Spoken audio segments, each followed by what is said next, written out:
saya persilakan untuk kembali duduk. Sekalian sidang jemaat yang dikasihi Tuhan. Puji Tuhan, salam sejahtera dan salam persekutuan di dalam kasih Kristus bagi kita sekalian umat Tuhan. Salam. Puji Tuhan, kiranya segala pujian, hormat, syukur dan kemuliaan selayaknya kita persembahkan bagi Yesus, Kepala dari segala sesuatu yang sungguh mengasihi kita, yang oleh karena kasih rahmat dan kemurahan Tuhan kita boleh tetap ada sebagaimana kita ada pada kesempatan ini. Kita dibela, kita dipelihara oleh Tuhan dalam limpah berkat kasih dan anugerahnya. Kita berada pada minggu yang lalu dalam minggu-minggu perayaan Paskah. Ya saudara, dalam perjanjian baru dikaitkan dengan kematian dan kebangkitan Kristus yang sudah kita rayakan pada minggu yang lalu. Namun pada kesempatan ini juga kita masih tetap berada dalam suasana Paskah, saudara, dimana kalau kita melihat ketika Yesus mati dan bangkit pada hari yang ketiga, ya pada hari yang ketiga. Kalau untuk sekarang ini, saudara, dari kematian Yesus, di mana Yesus mati pada hari Jumat yang kita rayakan pada Jumat Agung, maka pada hari yang ketiga setelah ataupun dari kematian, Jumat, Sabtu dan Minggu, maka dia bangkit pada hari Minggu. Kalau untuk sekarang disebutkan dengan hari yang pertama pada minggu itu. Ya, karena itu kita beribadah biasanya pada hari Minggu, ibadah raya kita. Saudara, ini mengingat dan dikaitkan dengan kebangkitan Yesus yang bangkit pada hari yang pertama. Ya, puji Tuhan. Namun setelah kebangkitan Yesus dari kematian, Yesus tidak langsung naik ke surga. Tetapi Yesus masih ada di bumi ini selama 40 hari. Tentu ada tujuan, ada maksudnya. Apa yang menjadi tujuan dan maksudnya, apa yang dikerjakan oleh Yesus selama 40 hari, ini yang saya mau sampaikan, tekankan pada kesempatan ini, saudara. Karena itu kita perlu memahami masa 40 hari di bumi setelah kebangkitan Kristus dari kematian. Dalam Kisah Para Rasul pasal yang pertama, dari ayatnya yang ayat pertama sampai kepada ayatnya yang kelima, dia sudah menceritakan ataupun menyatakan bagaimana Yesus ada di bumi ini selama 40 hari pasca kematian kebangkitannya. Ya sudah, setelah kebangkitannya dia ada 40 hari di bumi. Mari sebentar saya minta untuk dibacakan terlebih dahulu supaya kita mengerti, saudara, dari Kisah Para Rasul pasal pertama, dari ayat pertama sampai kepada ayatnya yang kelima. Haleluya. Demikian firman Tuhan. Iya. Hai Theophilus, dalam bukuku yang pertama aku menulis tentang segala sesuatu yang dikerjakan dan diajarkan Yesus sampai pada hari ia berangkat. Sebelum itu ia telah memberi perintahnya oleh Roh Kudus kepada rasul-rasul yang dipilihnya. Kepada mereka ia menunjukkan dirinya setelah penderitaannya selesai, dan dengan banyak tanda ia membuktikan bahwa ia hidup. Sebab selama 40 hari terus ia berulang-ulang menampakkan diri dan berbicara kepada mereka tentang kerajaan Allah. Pada suatu hari ketika ia makan bersama-sama dengan mereka, ia melarang mereka meninggalkan Yerusalem dan menyuruh mereka tinggal di situ menantikan janji Bapa yang demikian katanya, telah kamu dengar daripadaku. Sebab Yohanes membaptis dengan air, tetapi tidak lama lagi kamu akan dibaptis dengan Roh Kudus. Iya, puji Tuhan, saudara. Ini yang menjadi nas firman Tuhan bagi kita. Dan saya sudah sampaikan ini mengingat Yesus ada 40 hari di bumi setelah kebangkitannya. Masa 40 hari di bumi. Saudara, Kisah Para Rasul ini atau kitab Kisah Para Rasul ini ditulis oleh Lukas. Ada dua kitab yang ditulis oleh Lukas. Yang pertama itu adalah Injil Lukas. Yang kedua adalah kitab Kisah Para Rasul. Dan dua kitab ini sebenarnya memiliki kaitan. Dengan kata lain, kitab Kisah Para Rasul sebenarnya ini adalah kelanjutan daripada Injil Lukas. Kitab Kisah Para Rasul ini adalah kelanjutan dari Injil Lukas. Kalau Injil kita melihat dari pasal pertama sampai kepada pasal yang terakhir, menceritakan dimulai daripada nubuatan, bahkan juga ya saudara kelahiran Tuhan Yesus, ya sampai nanti kepada kematian dan kebangkitannya. Itu Injil Lukas, mulai daripada kelahiran Yesus dan terus pertumbuhannya, dan terus sampai nanti ya saudara dia masuk ke dalam pelayanan, penderitaannya, kematiannya, sampai kepada kebangkitannya. Sedangkan kitab Kisah Para Rasul ini menceritakan tentang kebangkitan Yesus, dan selama dia 40 hari di bumi, dan terus nanti dia naik ke surga, lalu berlanjut sampai kepada masa gereja mula-mula. Jadi Injil Lukas menceritakan mulai kelahiran Yesus sebagai manusia sampai kebangkitannya, lalu kitab Kisah Para Rasul dari kebangkitan Kristus sampai kepada masa gereja mula-mula. Karena itu tadi disampaikan, kitab Kisah Para Rasul ini adalah kelanjutan daripada Injil Lukas. Ya. Saudara, ada 4 kejadian besar yang menandai kehidupan Yesus ketika dia ada di bumi ini. Ada 4 kejadian, ada 4 peristiwa besar yang menandai kehidupan Yesus selama Yesus ada di bumi.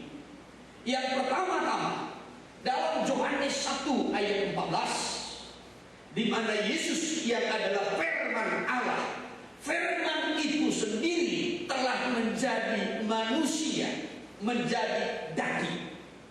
Itu adalah suatu peristiwa, suatu kejadian yang besar di dalam kehidupan pribadi Yesus. Iya, sudah.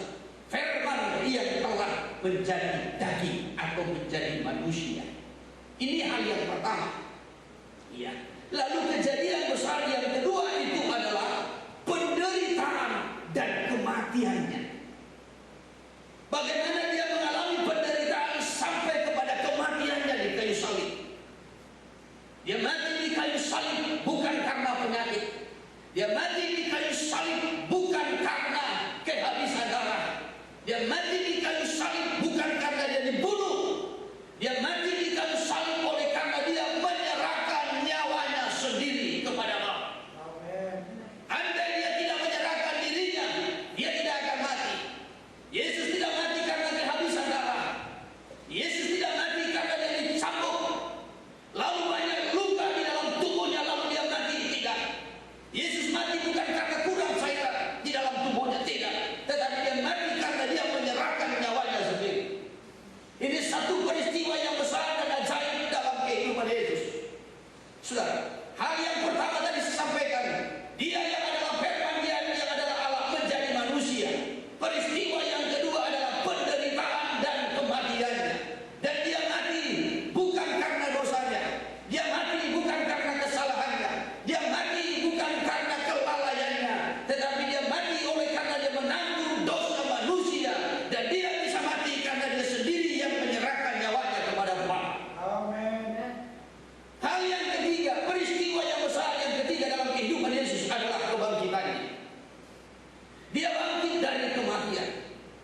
Iya, sudah. Lalu dia menampakkan diri kepada banyak orang. Dia menampakkan diri bukan hanya kepada satu orang. Dia menampakkan diri bukan hanya kepada 12 murid yang menjadi rasul, tetapi dia menampakkan diri kepada banyak orang untuk membuktikan, menyatakan kalau dia hidup. Amin. Dia mati, dia bangkit dari kematian. Ini dicatat dalam 1 Korintus pasalnya yang ke-15, dari ayat yang ketiga sampai kepada ayatnya yang ke-8. Kematian dan kebangkitannya yang disaksikan oleh banyak orang. Saya kutip sebentar dari ayat 3 dimulai. Haleluya. 1 Korintus 15 ayat yang ketiga demikian. Iya. Kebangkitan Kristus. Iya. Sebab yang sangat penting telah kusampaikan kepadamu, Iya, terus. yaitu apa yang telah kuterima sendiri, Terus. yang bahwa Kristus telah mati karena dosa-dosa kita, Iya, terus. sesuai dengan kitab suci. Iya, dikatakan sebab yang sangat penting telah kusampaikan kepadamu, bahwasanya hal ini adalah hal yang sangat penting, soal kematian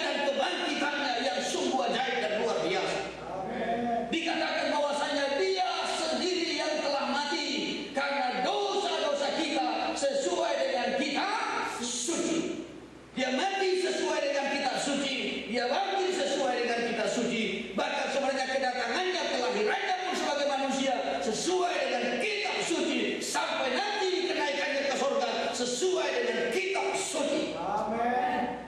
Sebelum digenapi, jauh sebelumnya sudah dinubuatkan, jauh sebelumnya sudah tertulis dalam kitab para nabi-nabi. Sudah sampai kepada penggenapannya, dan apa yang digenapi itu semua seperti apa yang ada tertulis. Amin. Maka Alkitab ini adalah kitab yang sungguh ajaib dan luar biasa. Amin. Yesus yang kita sembah adalah Tuhan yang luar biasa dan hidup. Amin. Sesuai dengan apa yang tertulis dalam kitab suci. Coba terus dulu ayat yang keempat, bahwa ia telah dikuburkan Iya. dan bahwa ia telah dibangkitkan Terus. pada hari yang ketiga sesuai dengan kitab suci. Iya, dia mati sesuai dengan kitab suci, bahkan dia bangkit pada hari yang ketiga juga sesuai dengan kitab suci. Betapa luar biasanya. Iya, saudara, apa yang sudah dibuatkan oleh kitab dan itu digenapi seperti yang ada tertulis. Nanti kita lanjutkan kepada ayat berikutnya. Saya hanya kutip bahwasanya 4 kejadian besar yang menandai kehidupan Yesus. Dimulai tadi dari kelahirannya sebagai manusia, walaupun dia adalah Allah sendiri, tetapi dia mengambil rupa sebagai manusia. Kalau dalam kitab Filipi pasalnya yang kedua dikatakan, saudara, dia mengosongkan dirinya, mengambil rupa sebagai manusia, walaupun dia adalah Allah, tetapi tidak menganggap kesetaraan itu dengan Allah, melainkan dia mengosongkan dirinya dan menjadi sama dengan manusia. Ini peristiwa-peristiwa yang besar yang menandai kehidupan Yesus. Baru peristiwa yang kedua tadi penderitaan dan kematiannya. Peristiwa yang ketiga adalah kebangkitannya. Baru peristiwa yang keempat yang menandai kehidupan Yesus adalah kenaikannya ke surga. Dan dikatakan di dalam Kisah Para Rasul pasal yang pertama tadi, kalau kita lanjutkan dari ayat 9 sampai kepada ayatnya yang ke-11, bahwasanya kenaikannya ke surga itu, ya sudah, yang nanti ditutupi oleh awan, maka seperti itulah juga nanti kedatangannya kembali pada akhir dari akhir zaman ini untuk menjemput gerejanya yang sudah siap sedia. Kenaikannya juga adalah satu peristiwa yang ajaib, disaksikan oleh para murid-muridnya. Dia naik terangkat ke surga tanpa dibantu oleh malaikat-malaikat, tanpa kereta api seperti kereta yang mengangkat Elia. Iya, saudara, tetapi dia terangkat ke surga, lalu awan menutupinya. Kisah Para Rasul pasal 1 dari ayat 9. Dari ayat 9. Demikian firman Tuhan. Ya. Sesudah ia mengatakan demikian, Terus. terangkatlah dia disaksikan oleh mereka, Terus. dan awan menutupnya dari pandangan mereka. Terangkatlah dia. Tidak ada kereta dari surga yang datang menjemputnya. Tidak ada malaikat-malaikat yang mengangkatnya. Saudara, kalau Elia masih ada kereta yang mengangkatnya, ya saudara yang terkasih. Tetapi Yesus, dia terangkat sendiri ke surga, disaksikan oleh para murid-muridnya, lalu ditutup oleh awan. Maka hal yang sama juga dengan kedatangannya kembali untuk menjemput, mengangkat gerejanya di awan-awan bermain. Ayatnya yang ke-10. Ketika mereka sedang menatap ke langit waktu ia naik itu, Ya, terus. tiba-tiba berdirilah 2 orang yang berpakaian putih dekat mereka, Ya, terus. dan berkata kepada mereka, Ya, terus. "Hai orang-orang Galilea, Terus. mengapakah kamu berdiri melihat ke langit? Ya. Yesus ini yang terangkat ke surga meninggalkan kamu, Ya, terus. akan datang kembali dengan cara yang sama, Ya, terus. seperti kamu melihat dia naik ke surga." Yesus yang terangkat ini ke surga, meninggalkan kamu, akan datang kembali dengan cara yang sama seperti yang kamu lihat dia naik ke surga. Ini suatu peristiwa yang ajaib. Maka tadi saya sampaikan bahwasanya ada 4 peristiwa yang ajaib yang menandai kehidupan Yesus. Kelahirannya, kedatangannya ke dunia sebagai manusia, penderitaan dan kematian, kebangkitannya, serta kenaikannya ke surga. Dan 4 peristiwa ini bagaikan 4 mata rantai yang memiliki hubungan ikatan satu dengan yang lain. Kedatangannya sebagai manusia ada kaitannya dengan penderitaan dan kematian. Kematiannya ada kaitannya dengan kebangkitan. Kebangkitan ada kaitannya dengan kenaikannya ke surga. Maka 4 peristiwa ini ya sudah bagaikan mata rantai yang terhubung erat, yang terikat erat. Dan tadi saya sudah sampaikan bahwasanya 4 peristiwa ini sudah dinubuatkan jauh hari sebelumnya dan digenapi sesuai dengan apa yang ada tertulis. Baik tentang kelahirannya sudah dinubuatkan baik oleh Nabi Yesaya, Nabi Mika, bahkan juga yang lain-lain. Penderitaan dan kematiannya juga sudah dinubuatkan. Nabi Yesaya pun menubuatkan dalam Yesaya 53. Kebangkitannya juga sudah dinubuatkan. Bahkan Yesus sendiri sebelum dia mati dan bangkit, dia sudah menyatakan bahwasanya anak manusia akan diserahkan. Lalu dia mati dan bangkit pada hari yang ketiga. Dia sendiri pun sudah menubuatkannya sebelum peristiwa itu terjadi. Sampai kepada kenaikannya ke surga. Tapi pada kesempatan ini saya kutip bagian yang ketiga tentang kebangkitan Kristus. Saya tidak membahas soal kelahirannya sebagai manusia ataupun penderitaan dan kematiannya lagi, tetapi saya menyampaikan tentang kebangkitan. Saudara, setelah kebangkitan Yesus dan kematian, ia masih ada di bumi ini tadi selama 40 hari. Itu dalam Kisah Para Rasul pasal yang pertama tadi, dari ayatnya yang ketiga. Saya ulang bacakan sekali lagi. Kepada mereka ia menunjukkan dirinya setelah penderitaannya selesai, dan dengan banyak tanda ia membuktikan bahwa ia hidup. Sebab selama 40 hari ia berulang-ulang menampakkan diri dan berbicara kepada mereka tentang kerajaan Allah. 40 hari dia masih ada di bumi sebelum dia terangkat ke surga dan berulang-ulang menampakkan diri.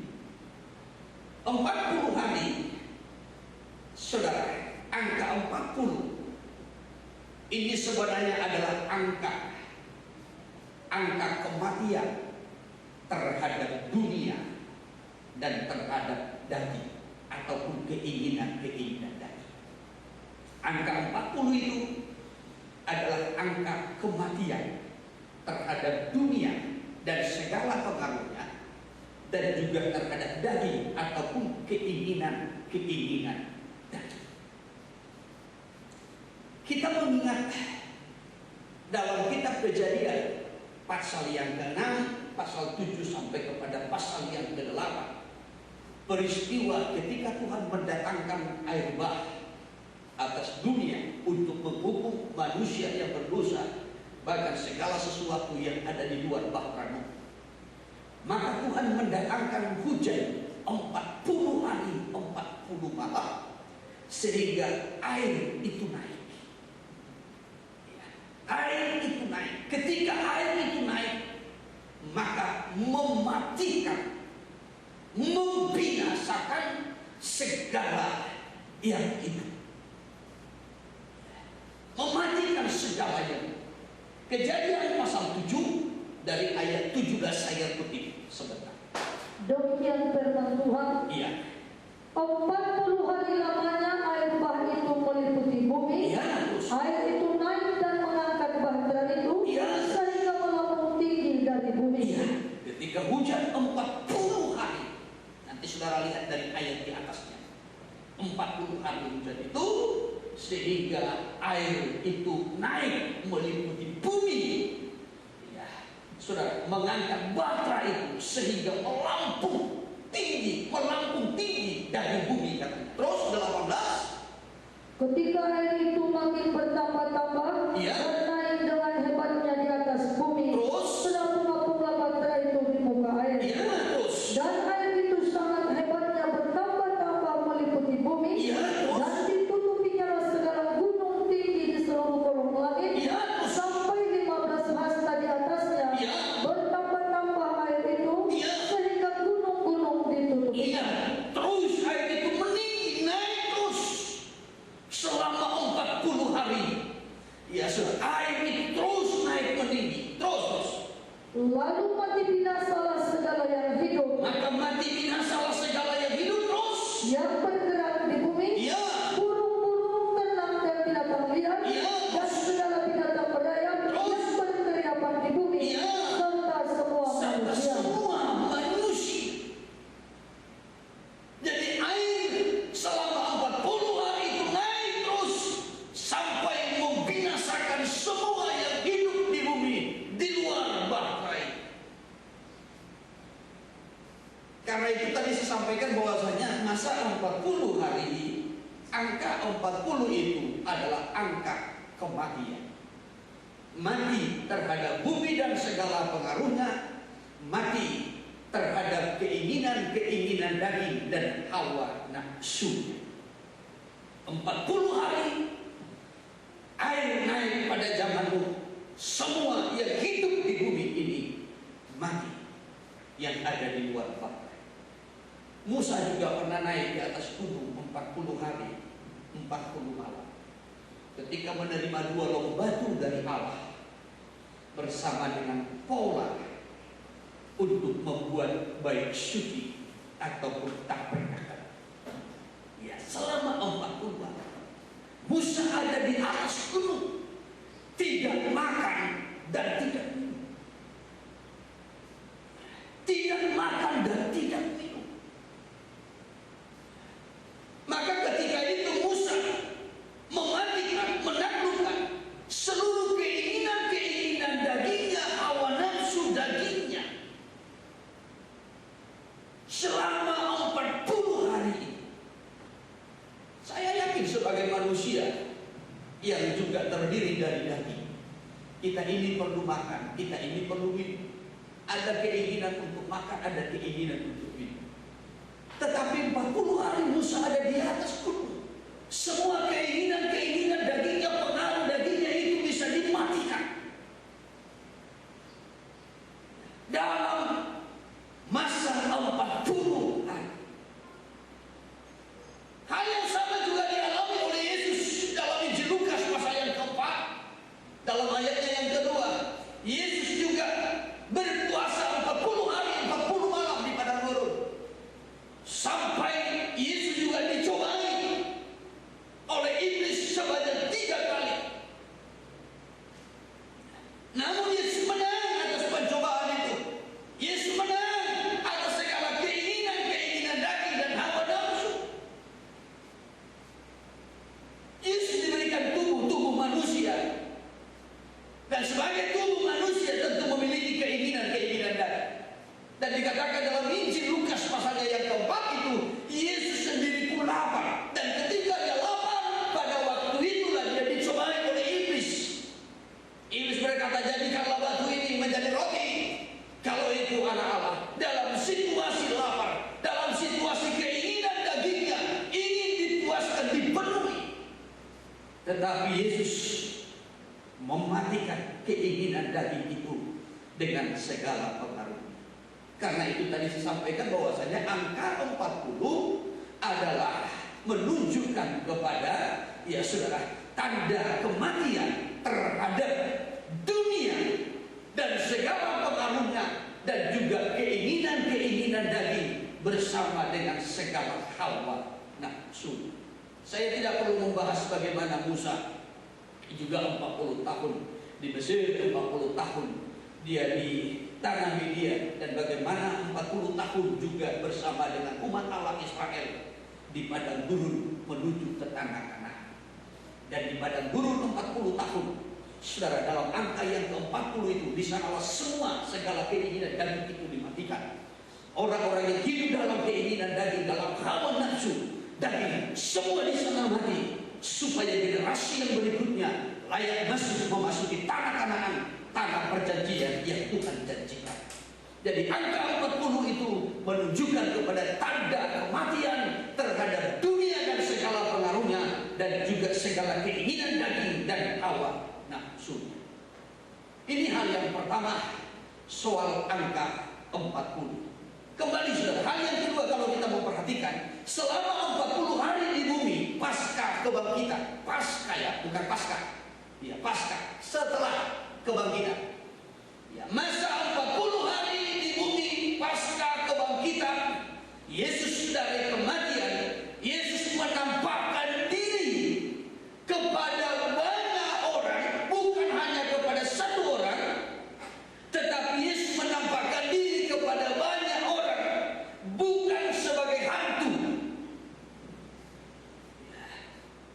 bukan sebagai hantu, tetapi sebagai pribadi yang telah mati dan bangkit dari kematian itu. Penampakan Yesus berkali-kali berulang-ulang kepada banyak orang. Dia tidak menampakkan dirinya seperti hantu, tidak, tetapi dia menampakkan dirinya kepada banyak orang sebagai pribadi yang telah mati dan bangkit dari kematian.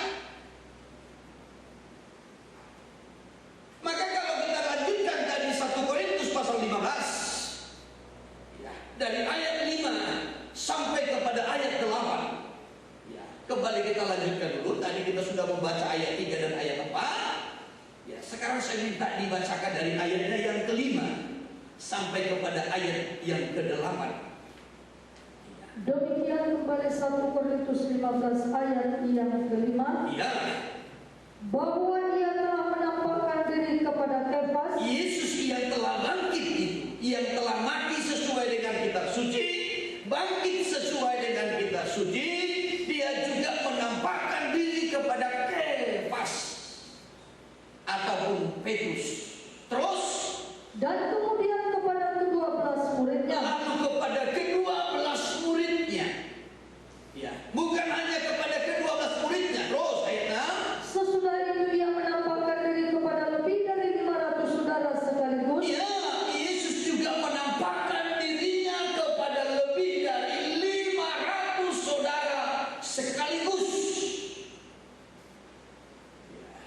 Jadi Yesus tidak menampakkan diri hanya kepada satu orang. Kalau hanya kepada satu orang, mungkin orang berkata, oh kau berhalusinasi, ya, engkau melihat hantu. Tidak. Ya, Yesus menampakkan diri bukan sebagai hantu. Orang-orang yang melihat Yesus itu bukan melihatnya seperti hantu. Orang-orang yang melihat Yesus itu bukan karena dia berhalusinasi, tidak, tetapi orang-orang yang melihat Yesus itu melihatnya dalam tanda kuasa kebangkitan. Amin. Karena itu Yesus menampakkan diri bukan hanya kepada Kefas atau Petrus. Yesus tidak hanya menampakkan diri kepada 12 muridnya saja,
untuk menganiaya pengikut-pengikut Yesus pada masa itu, yang akhirnya disebutkan dengan orang-orang Kristen.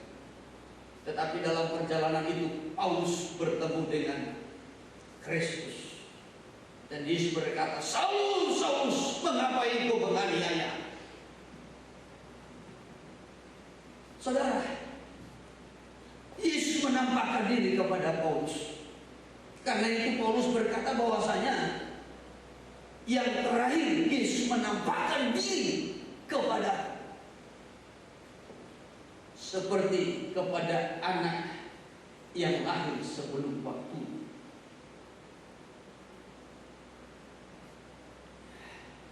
Hanya sekarang ini Yesus tidak lagi penampakan, karena dia sudah ada di sorga. Amin. Sudah ada di sorga. Saudara, jangan sampai aneh-aneh pada zaman akhir ini.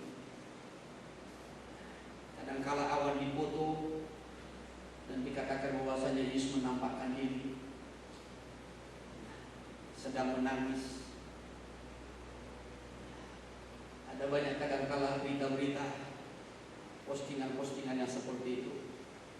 Tapi saya mau sampaikan kepada saudara, percayai Alkitab adalah firman Allah yang hidup. Jangan lebih percaya kepada hal-hal yang seperti itu. Alkitab mencatat bahwasanya Yesus sudah ada di sorga, dan di sorga tidak ada air mata. Ya toh? Yesus sekarang sudah ada di sorga. Sekali lagi, dan di sorga tidak ada air mata. Ya, maka jangan katakan Yesus menampakkan diri dan menangis. Ya, dari mana air matanya? Sorga tanpa air mata. Jangan menambah dan mengurangi firman. Alkitab ini sudah sempurna. Apa yang dibuatkan dalam perjanjian lama untuk digenapi dalam perjanjian baru, saudara, semua sudah lengkap dan digenapi dengan tepat. Dan apa yang dibuatkan dalam perjanjian baru tentang keadaan zaman akhir ini, semua sudah lengkap. Peristiwa-peristiwa yang sedang terjadi dan yang akan terjadi sudah dinubuatkan. Ada penglihatan yang baru, ada nubuatan yang baru, tidak lagi. Sudah dinubuatkan. Soal krisis yang akan terjadi pun sudah dinubuatkan.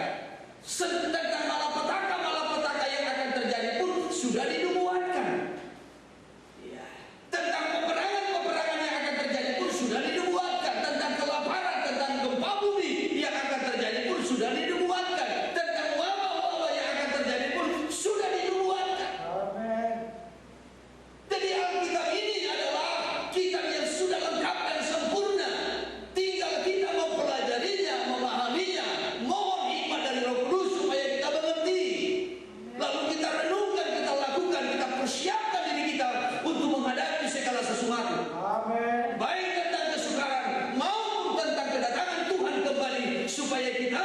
Mempersiapkan diri kita sebagai orang-orang percaya. Amin. Haleluya. Haleluya. Ya, puji Tuhan, saudara. Jadi kalau kita melihat Yesus yang telah bangkit dari kematian, ada 40 hari di bumi. Selama 40 hari di bumi, Ia memperlihatkan dirinya bukan hanya kepada satu orang, tetapi kepada banyak orang. Kenapa Yesus memperlihatkan dirinya kepada banyak orang? Untuk menyatakan, membuktikan bahwasanya Dia hidup. Dia tidak menampakkan dirinya seperti atau sebagai hantu, tidak. Tetapi Dia menampakkan dirinya sebagai pribadi yang telah mati namun bangkit dari kematian itu. Kenapa Dia masih ada di bumi ini 40 hari? Untuk menghiburkan murid-muridnya, untuk memberikan penghiburan kepada murid-muridnya. Air matanya dihapus untuk meyakinkan dan meneguhkan murid-murid yang sudah dilanda oleh rasa takut. Ketika Yesus ditangkap lalu disalibkan, murid-murid dilanda oleh rasa takut. Apalagi ketika Yesus mati di kayu salib. Ya. Lalu mayatnya diturunkan, lalu dikubur. Ya sudah. Lalu kuburnya ditutup dengan batu. Murid-murid yang selama ini mengikuti Yesus bersama dengan Yesus, mereka dilanda oleh rasa takut. Mereka menganggap bahwasanya kematian Yesus itu adalah suatu musibah. Suatu musibah. Sehingga mereka ketakutan. Lalu mereka mengurung diri, lockdown, mandiri. Iya toh? Kalau kita melihat dalam Injil Yohanes ya, iya sudah. Ketika mereka masuk dalam satu ruangan, ya, lalu pintu-pintu ditutup karena takutnya mereka. Maka pada waktu itulah Yesus datang ke ruangan itu, walaupun di lockdown, tapi Yesus di situ hadir. Haleluya. Haleluya. Amin. Itu kan Injil Yohanes. Ya, atau saya kutip sebentar. Injil Yohanes, haleluya. Kita memperhatikan pasalnya yang ke-21. Pasal 21. Haleluya. Dari ayatnya yang ke Yohanes 20 ayat yang ke-19. ya pasal 20 ya, pasal 20 ya. Coba. Demikian Yohanes 20 ayat 19. Ya. Yesus menampakkan diri kepada murid-muridnya. Ya. Ketika hari sudah malam pada hari pertama minggu itu, Ya. berkumpullah murid-murid Yesus di suatu tempat dengan pintu-pintu yang Ya, terkunci. mereka berkumpul di suatu tempat ya, dengan pintu-pintu yang terkunci. Nah, pintu yang terkunci ini saya sebutkan tadi di lockdown. Ya, nah, saudara, bukan lockdown, bukan, ya, atau lockdown, beda. Ya, tetapi pintu-pintu yang terkunci. Kenapa pintu-pintunya terkunci terus?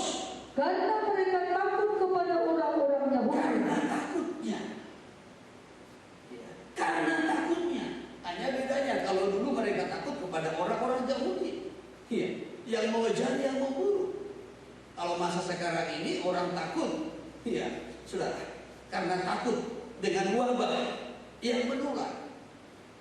Namun ketika mereka ada di suatu tempat dengan pintu-pintu yang terkunci, dengan rasa takut terus, Pada waktu itu datanglah Yesus dan berdiri di tengah-tengah mereka dan berkata, ya, damai sejahtera bagi kamu. ya, dalam situasi ruangan pintu yang tertutup pun, maka Yesus datang ke sana dan Yesus berkata, damai sejahtera bagimu. Amin. Dalam situasi terkunci, terkurung, terisolasi, maka Yesus pun ada di sana. Yesus pun bisa hadir dalam kuasa kebangkitan ini. Dimanapun saudara berada, apakah saudara dalam suasana terkurung, apakah saudara dalam suasana terisolasi, apakah saudara berada dalam situasi tempat yang sangat-sangat terbatas, tetapi di tempat yang kau berada, Kristus boleh hadir dalam kuasa kebangkitannya. Dalam kuasa kebangkitannya dia hadir memberikan penghiburan, dan dia berkata damai sejahtera bagimu. Shalom. Dia berkata shalom, damai sejahtera bagimu. Dia hadir dalam kuasa kebangkitannya. Pintu-pintu yang tertutup tidak membatasinya. Maka dalam suasana seperti itu, ketika murid-murid berada dalam suasana takut, dilanda oleh rasa takut, kuasa kebangkitan itu memberikan penghiburan kepada murid-muridnya, damai sejahtera bagi. Amin. Itulah sebabnya Yesus masih ada 40 hari di bumi, untuk meyakinkan, untuk meneguhkan murid-murid yang sudah dilanda oleh rasa takut, memberikan penghiburan, air mata dihapus, sehingga kematian Yesus bukan menjadi seperti suatu musibah, tetapi mereka mengerti dan mereka diingatkan tentang janji Tuhan. Sebelum Yesus mati, sebelum dia bangkit, jauh sebelumnya pun Yesus sudah menubuatkan tentang kematian dan kebangkitannya, dan juga tentang kenaikannya. Maka dikatakan di dalam Injil Yohanes pasal yang ke-16 dalam ayat yang ke-7, ini kan sebelum kematian. Dia berkata, adalah berguna bagi kamu jikalau aku pergi. Sebab jikalau aku tidak pergi, maka penghibur itu tidak datang. Ya, aku akan pergi. Aku akan naik ke surga. Ya, aku akan kembali kepada Bapa di surga. Dan kalau aku tidak pergi, penghibur itu tidak akan datang. Tapi kalau aku pergi, maka aku akan mengutusnya kepadamu. Maka murid-murid diingatkan dengan janji Yesus dengan perkataannya dalam Yohanes 16 itu. Coba ayat 7 saja saya kutip. Demikian firman Tuhan. Iya. Namun benar yang kukatakan ini kepadamu Iya. adalah lebih berguna bagi kamu jika aku pergi. Adalah lebih berguna bagi kamu jika aku pergi terus.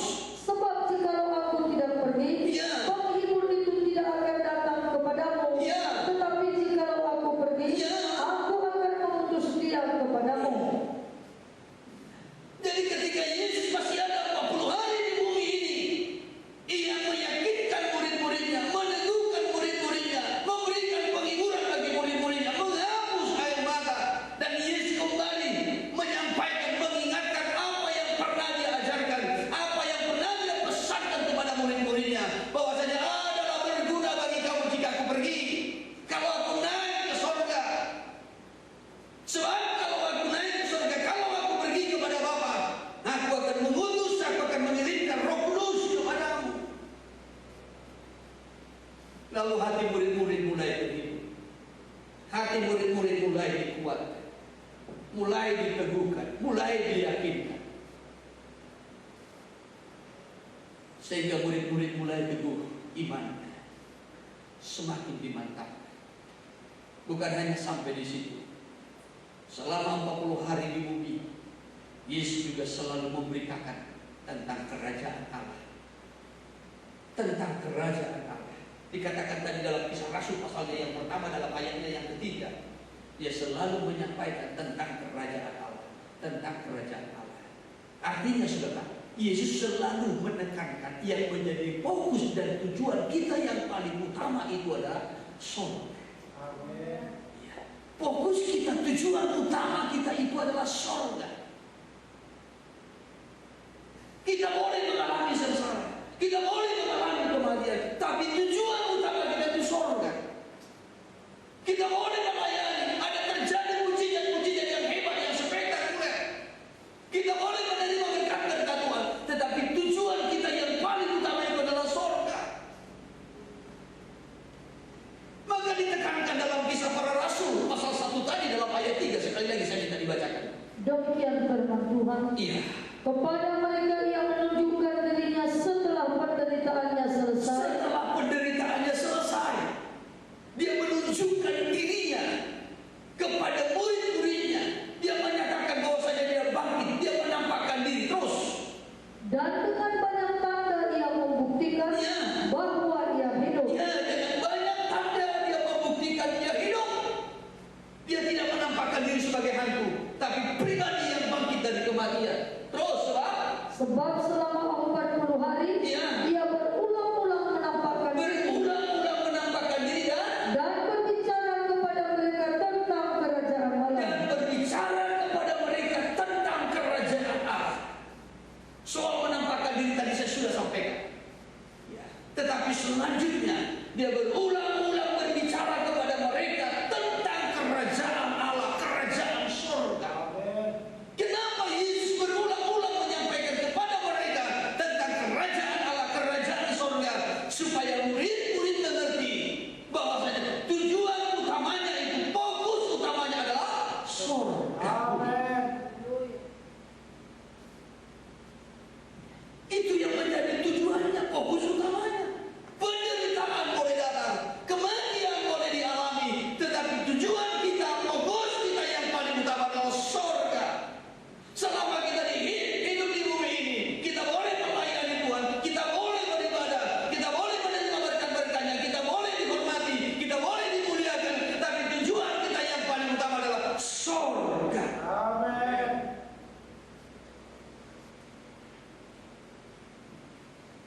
Maka murid-murid kembali diteguhkan.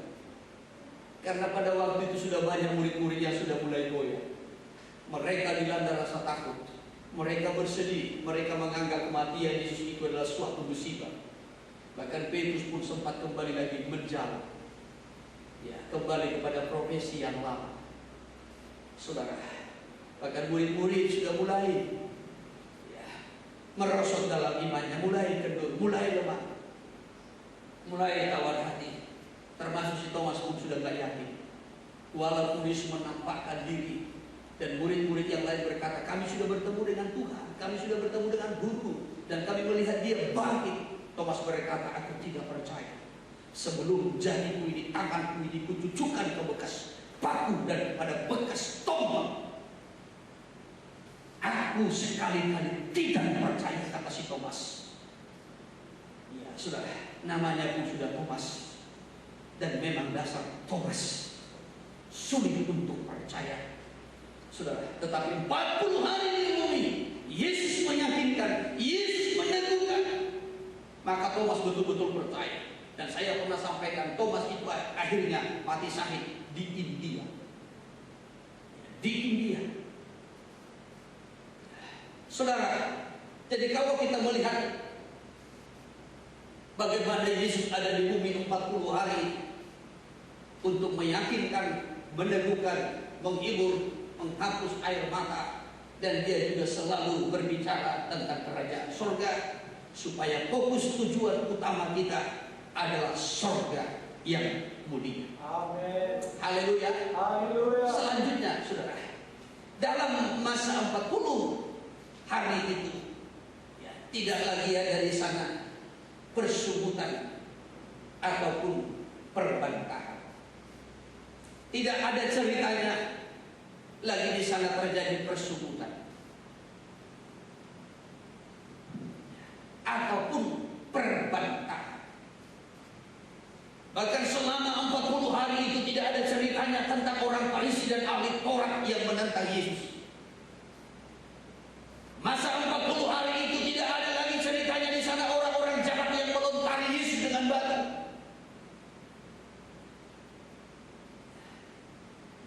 Saudara, tetapi murid-murid itu diingatkan tentang janji Tuhan tadi, soal kenaikannya ke sorga untuk menerima Roh Kudus dari Bapa dan mencurahkannya kepada setiap orang yang percaya. Masa 40 hari di mana pada masa itu semua murid-murid betul-betul diyakinkan, diteguhkan soal iman, pengikutan apapun pelayanan, sehingga makin teguh. Artinya, saudara, kuasa kebangkitan itu, itulah kuasa Roh Kudus. Karena kuasa kebangkitan itu adalah kuasa Roh Kudus. Kalau Roma pasal yang ke-8 ayat 11 mencatat bahwasanya kuasa yang membangkitkan Yesus dari kematian itu adalah kuasa Roh Kudus. Amin. Amin. Amin. Kalau Roh Kudus atau Roh Kristus yang membangkitkan Kristus dari kematian diam di dalam kamu, maka Roh itu juga akan membangkitkan tubuhmu yang fana, menghidupkan tubuhmu yang fana. Jadi yang saya mau sampaikan bahwasanya kuasa kebangkitan itu adalah kuasa Roh Kudus. Kuasa yang membangkitkan Kristus adalah kuasa Roh Kudus. Amin. Kuasa Roh Kudus inilah yang meyakinkan. Kuasa Roh Kudus inilah yang menghiburkan. Kuasa Roh Kudus inilah yang membangkitkan. Kuasa Roh Kudus inilah yang meneguhkan. Bahkan kuasa Roh Kudus inilah yang menolong seluruh murid-murid itu supaya pulih kembali. Haleluya. Haleluya. Saudara yang terkasih, nah kalau kuasa Roh Kudus ini ada di dalam kita, maka kuasa Roh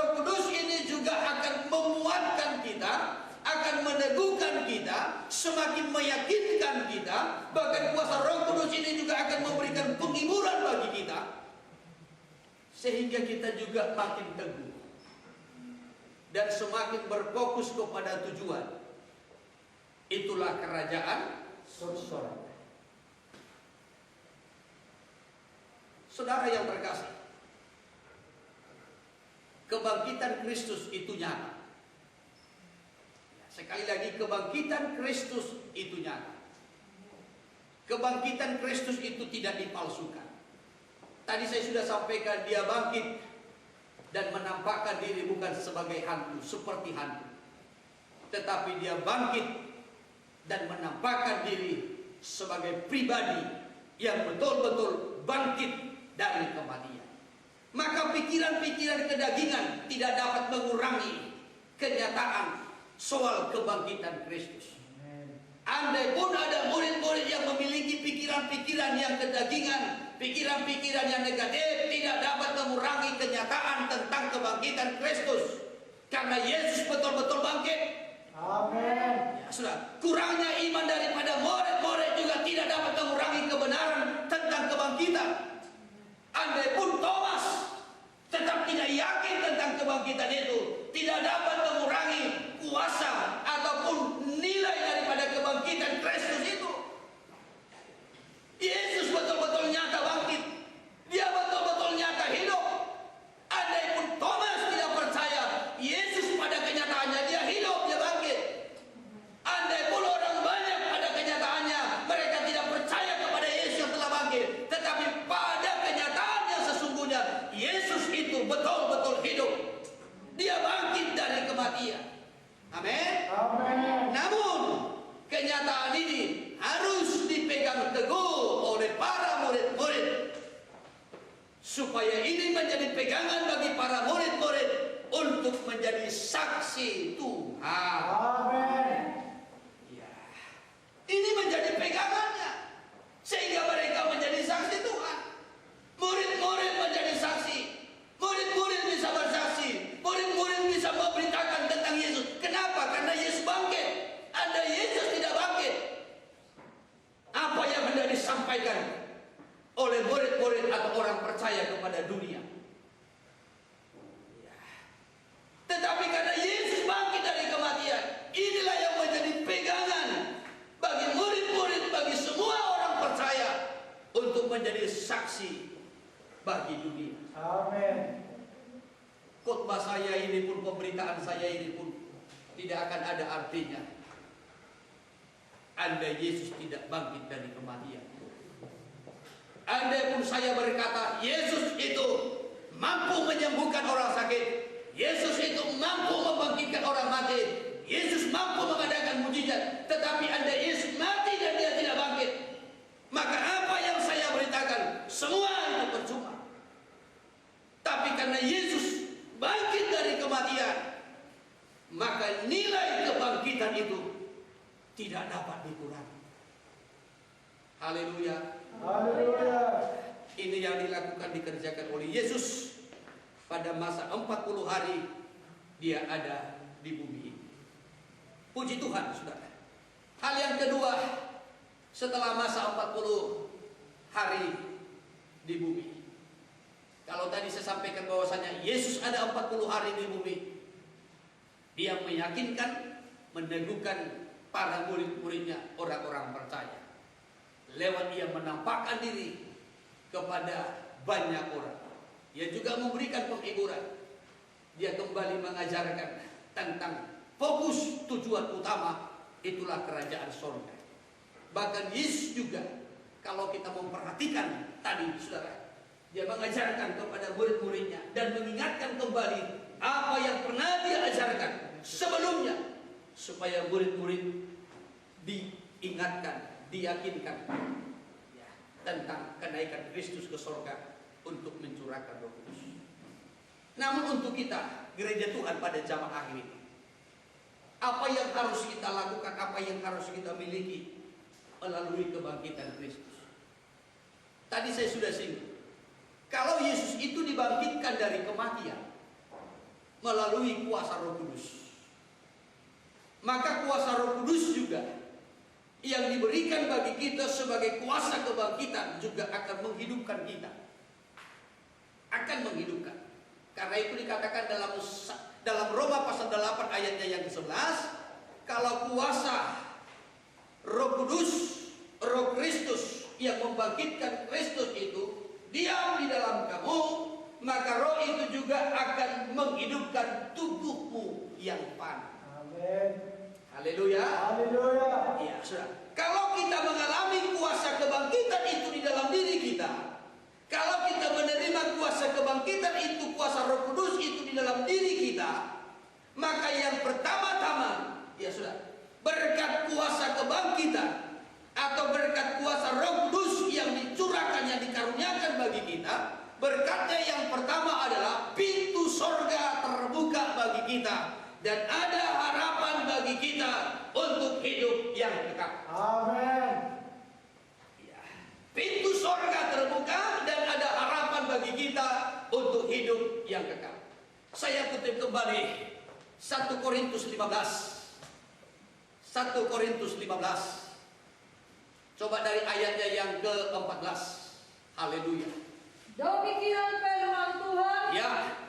Tetapi andai kata Kristus tidak dibangkitkan, Ya. maka sia-sialah pemberitaan kami, Ya. dan sia-sialah juga kepercayaan kami. Ya, andai Kristus tidak dibangkitkan, sia-sialah kepercayaan kami, sia-sialah juga pemberitaan kami. Tapi yang benar terus, Lebih daripada itu, ya, kami ternyata berdusta terhadap Allah, terus, karena tentang Dia kami katakan ya, bahwa Ia telah membangkitkan Kristus, terus, padahal Ia tidak membangkitkannya. ya, terus, Kalau andai kata benar ya, bahwa orang mati tidak dibangkitkan, ya, terus, sebab jika benar orang mati tidak dibangkitkan, ya, maka Kristus juga tidak dibangkitkan. ya, terus, Dan jika Kristus tidak dibangkitkan, terus, maka sia-sialah kepercayaan kamu, ya, dan kamu masih hidup dalam dosa. terus, Demikianlah binasa juga orang-orang yang mati dalam Kristus. ya, terus, Jikalau kita hanya dalam hidup ini saja ya, menaruh pengharapan pada Kristus, ya, maka kita adalah orang-orang yang paling malang dari segala manusia. selanjutnya 20, Tetapi yang benar ialah ya, bahwa Kristus telah dibangkitkan dari antara orang mati Kristus sudah dibangkitkan dari antara orang mati, terus, sebagai yang sulung dari orang-orang yang telah sebagai meninggal. yang sulung dari orang-orang yang telah meninggal. Ya, lepas saja ayat 23. Tetapi tiap-tiap orang menurut urutannya, Ya, Kristus sebagai buah sulung, Kristus sebagai buah sulung, terus, sesudah itu mereka yang menjadi miliknya pada waktu kedatangannya. ya, lalu mereka yang menjadi miliknya pada waktu kedatangannya kembali. Kristus sudah dibangkitkan sebagai buah sulung. Setelah itu orang-orang yang percaya ketika Tuhan datang kembali. Amin. Maka Roh Kudus yang adalah kuasa kebangkitan, yang sudah membangkitkan Kristus dari kematian, Dia juga akan membangkitkan kita, orang-orang percaya, supaya kita juga mendapat bagian dalam kerajaan yang kekal itu. Amin. Amin. Amin. Ini berkat yang pertama dari kuasa kebangkitan itu. Berkat yang kedua dari kuasa kebangkitan itu, sudah, kita diberikan kuasa, kita diberikan kemampuan melalui kuasa kebangkitan atau kuasa Roh Kudus untuk bergerak maju terus, bertumbuh terus di dalam Tuhan sampai kepada puncaknya kita memperoleh panggilan surgawi, hadiah yang daripada Allah. Amin. Dikatakan dalam Filipi pasalnya yang ketiga dari ayat 10 sampai kepada ayatnya yang ke-14, di mana Rasul Paulus menekankan bahwasanya aku mati seperti Kristus, aku juga bangkit seperti Kristus, sama dengan kematiannya, sama dengan kebangkitannya, supaya aku juga nanti akan dipermuliakan sama seperti Kristus juga yang dipermuliakan. Amin. Amin. Amin. Bukan seolah-olah aku sudah mendapatnya, tetapi inilah yang kulakukan. Aku meninggalkan apa yang di belakangku dan mengarahkan diri kepada apa yang di hadapanku, dan berlari-lari kepada tujuan untuk memperoleh hadiah, yaitu panggilan surgawi. Kuasa kebangkitan itu memberikan kemampuan, potensi, kekuatan